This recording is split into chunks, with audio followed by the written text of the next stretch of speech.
Pada video kali ini saya akan membahas tentang PKMPM atau Program Kreativitas Mahasiswa Pengabdian kepada Masyarakat.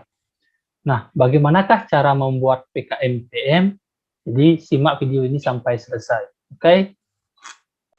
Kabar Uniksa selalu memberikan informasi yang terupdate, terkece, dan terkeren. Dan jangan lupa klik tombol subscribe, like, dan komen. Oke, baby? Oke, sebelum kita membahas bagaimana cara membuat PKMPM, terlebih dahulu kalian harus tahu apa itu PKMPM. Nah, PKMPM itu merupakan sebuah kreativitas yang bermuara kepada masyarakat. Nah, intinya adalah masyarakat. Jadi segala gagasan, baik itu ide, topik yang kalian temukan itu adalah untuk masyarakat gitu. Oke? Jadi simpelnya seperti itu.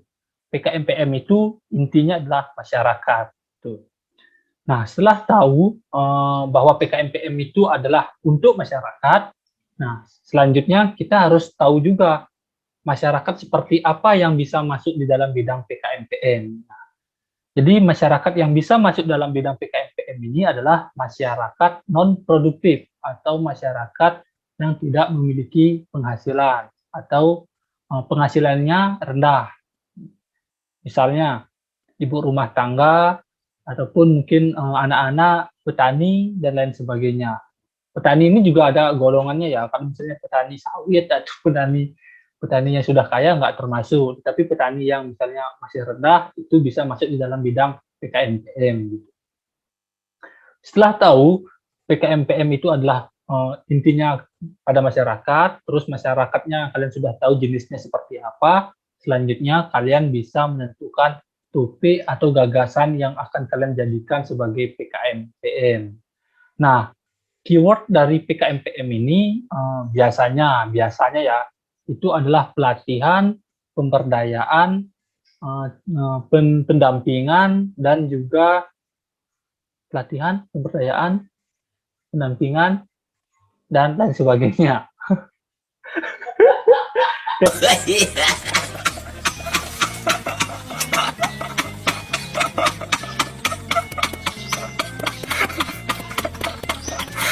Ya, pokoknya intinya seperti itu.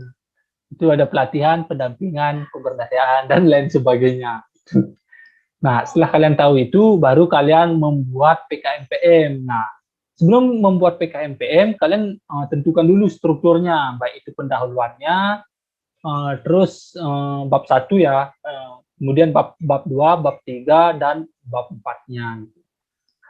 Nah, selanjutnya untuk membuat PKMPM, kita langsung saja praktek untuk membuat PKMPM. Nah, jadi di sini saya sudah memiliki contoh PKMPM. Nah, sekarang akan saya ulas kembali atau bahas kembali PKMPM yang sudah saya buat ini, agar kalian mengerti, oke? Jadi yang pertama adalah kalian membuat judul PKMPM. Nah, ingat bahwa PKMPM itu adalah muaranya untuk masyarakat. Nah, keywordnya itu ada pelatihan, pemberdayaan, pendampingan, dan lain sebagainya. Nah, jadi di sini saya menggunakan pelatihan. Nah, contoh judul yang saya buat di sini, pelatihan pemanfaatan limbah kertas untuk kerajinan kertas, yaitu untuk meningkatkan produktivitas panti asuhan Dana Punya di Jalan Pulau Timur, Banyuning, Singaraja.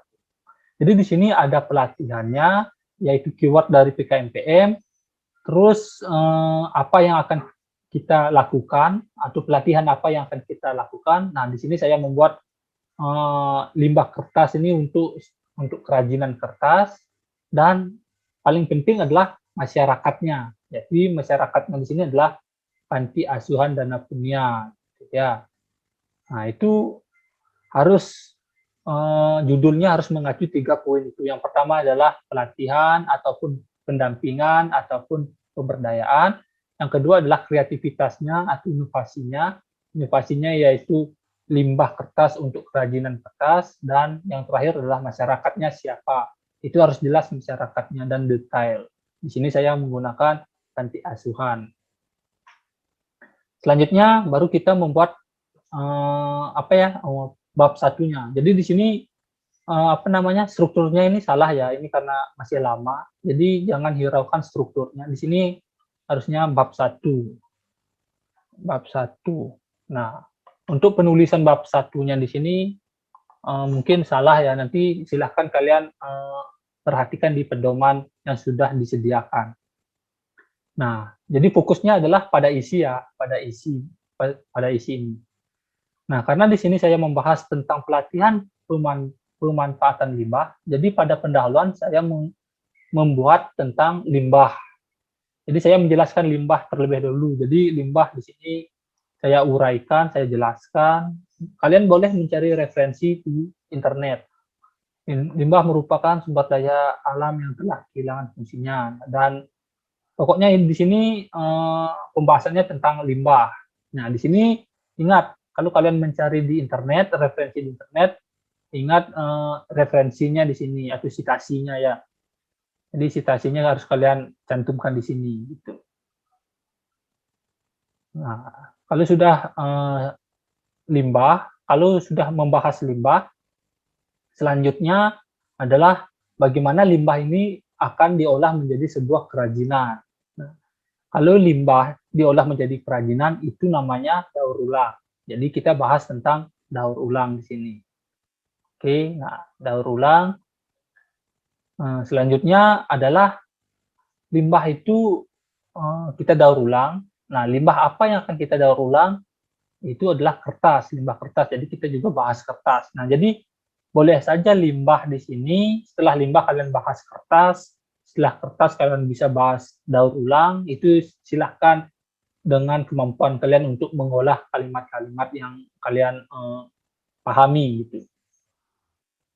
Setelah kalian sudah membahas tentang limbah, membahas tentang kertas, membahas tentang daur ulang, selanjutnya kalian bahas tentang sasarannya, yaitu masyarakatnya siapa yang akan kalian lakukan.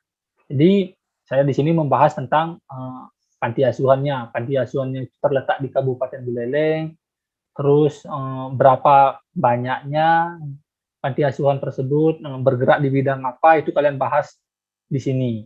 Setelah itu baru apa yang akan kalian lakukan untuk panti asuhan itu, yaitu melakukan pelatihan pemanfaatan limbah kertas menjadi kerajinan.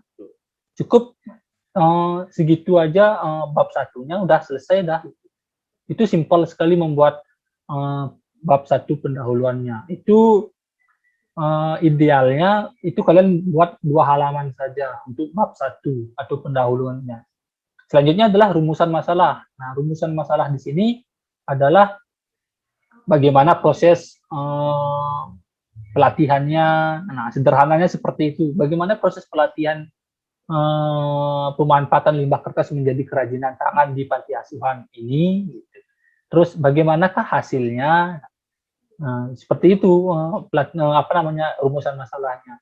Terus misalnya hasilnya seperti apa, dampaknya seperti apa, itu ada di rumusan. Cukup 3 rumusan masalah saja. Yang ketiga tujuan. Nah, selanjutnya tujuan ini ya menyesuaikan dengan rumusan masalah. Nah, dan yang selanjutnya yaitu luaran yang diharapkan. Luaran itu adalah apa yang akan kita harapkan dari adanya pelatihan pemanfaatan limbah kertas itu. Nah, luarannya itu bisa berupa mampu memberikan gambaran yang jelas kepada anak-anak terkait dengan bagaimana cara memanfaatkan limbah kertas menjadi kerajinan. Terus bisa harapan kita adalah meningkatkan ekonomi panti asuhan tersebut dan memberikan pemahaman terkait dengan limbah dan lain sebagainya. Itu silahkan kalian atur apa yang kalian harapkan dari pelatihan yang kalian lakukan, seperti itu. Selanjutnya adalah manfaat. Manfaatnya itu bagi ini kegunaan ya, ini salah. Jadi bisa menggunakan manfaat di sini ganti manfaat. Manfaat. Jadi manfaatnya adalah bagi pemerintah apa, bagi mahasiswa apa, bagi sasaran atau masyarakat di sana itu apa. Jadi kalian bisa sesuaikan. Selanjutnya adalah gambaran umum masyarakat sasaran. Masyarakat sasaran. Nah, Jadi gambaran umum masyarakat sasaran di sini membahas spesifik tentang panti asuhan dana punya atau sasaran kalian siapa. Misalnya ibu rumah tangga, jelaskan ibu rumah tangga di mana letaknya, desa apa, di kabupaten apa gitu. Jadi gambaran umum masyarakat sasaran di sini membahas tentang spesifik masyarakat sasaran kalian. Jumlahnya berapa, penghasilannya berapa, tingkat pendidikannya bagaimana, seperti itu, ekonominya bagaimana, itu harus kalian bahas secara detail. Terus lokasinya di mana, kalian harus membahasnya secara detail di gambaran umum masyarakat sasaran ini. Nah, dan juga di gambaran umum masyarakat sasaran di sini adalah masalahnya. Masalahnya yang dihadapi di masyarakat itu apa gitu. Misalnya di sini kan saya membuat pelatihan 5 kertas. Jadi masalahnya di sini adalah mereka banyak sekali ada limbah kertas yang tidak dipakai sehingga itu merusak pemandangan atau memenuhi tempat di sana gitu. Jadi itu masalahnya itu. Kalian bisa sesuaikan dengan masalah yang kalian temukan di lapangan seperti apa. Selanjutnya, nah di sini juga di gambaran umum masyarakat sasaran kalian bisa mencantumkan gambar, ya gambar baik itu lokasinya, baik itu gambar dari masyarakat sasarannya, silahkan cantumkan di sini di gambaran umum masyarakat sasaran. Setelah itu baru ke metode pelaksanaan. Ini bab 3 metode pelaksanaan. Nah, metode pelaksanaan di sini adalah bagaimana cara kita melakukan pelatihan kepada masyarakat sasaran tersebut. Nah, sebenarnya di metode pelaksanaan ini banyak sekali tahapan-tahapan yang bisa kalian lakukan.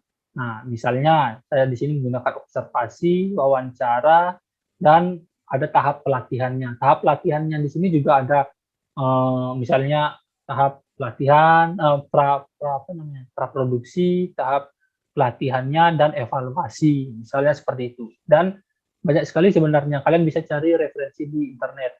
Kalian bisa pakai itu, adopsi itu, untuk di PKMPM kalian.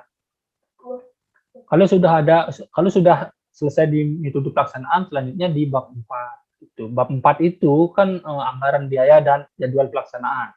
Karena di UKK tidak isi anggaran biaya, kalian buat buat jadwal kegiatannya saja. Sebenarnya simpel sekali ya. Cuma itu aja di PKMPM. Penjelasannya hanya itu saja. Jadi intinya adalah di judul. Kalau kalian sudah tahu judulnya dan sudah mencakup dari 3 inti dari PKMPM, saya yakin untuk di pendahuluan dan di bab 2 kalian mudah membuatnya. Jadi itu yang bisa saya sampaikan terkait dengan PKMPM. Semoga bermanfaat. Terima kasih.